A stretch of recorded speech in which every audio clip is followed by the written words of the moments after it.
家居可以設計，家私可以設計，其實家規同家教都可以設計。你有冇諗過最理想嘅家規同家教係點嘅呢？簡單啲咁講，你嘅家風應該係點嘅呢？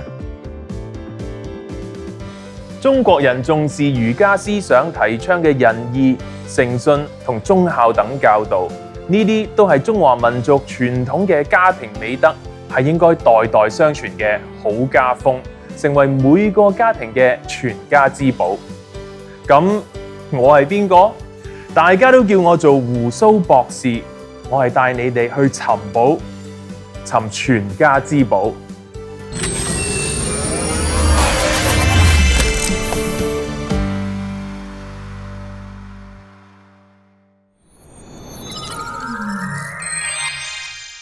各位觀眾，好家風時光機已經播咗6集，大家有冇發現有一樣對於每個家庭都好重要嘅家私仲未出場呢？講緊嘅係梳化，相信絕大部分人屋企都有梳化，但係你哋有冇數過有幾耐冇一家人一齊坐喺梳化度享受天倫之樂，一齊傾下偈，分享每日點滴呢？定還是每日放工放學返到屋企就走入房撳電話玩電腦呢？梳化其實都可以係長輩帶頭建立家風嘅好地方。今集就係好家風時光機嘅最後一集，就等我請埋之前幾集嘅過來人嚟一齊坐低回顧下過去幾集揾到嘅好家風。首先有第2集做好榜樣好暖心嘅靚媽咪，跟住有請第5集嗰位好搞笑嘅爸爸，最後有第6集學識家有家規嘅大個女。等我分享先，最緊要係以身作則，明白我想人點樣對我，我先點樣對人，建立孝順、誠信、有責任心同仁愛嘅家風。我同老公都承傳咗呢啲好家風俾阿仔。做得好。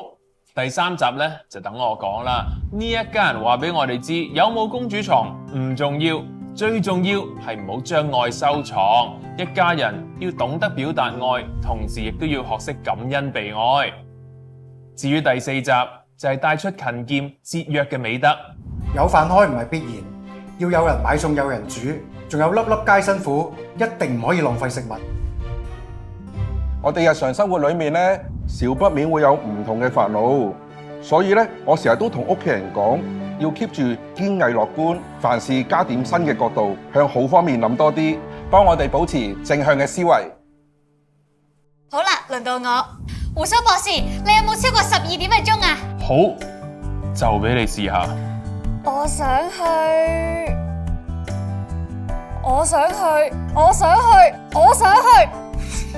點解個個都唔歡迎我？正所謂入鄉隨俗，人哋個個地方嘅鐘都係得12點，你就硬係要超過12點。其實每個地方都有自己嘅規矩，例如學校要有校規，屋企就有家規，同做人一樣㗎。遵守禮同義唔單止係中國人嘅傳統美德，仲係現今世界不可以缺少嘅社會秩序。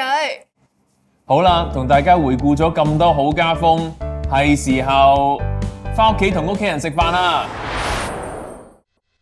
家庭係社會嘅縮影，如果每個家庭都擁有中華民族優良家風，並且薪火相傳，培育下一代，無論對家庭、社會還是國家都有承擔同關懷，愛護自己嘅國家，如同愛護自己嘅家庭。咁樣唔單止可以維繫幸福美滿嘅家庭，更可以建設和諧關愛嘅社會，為國家發展作出貢獻。其實屋企每個人都可以帶頭建立好家風，將佢傳承落去。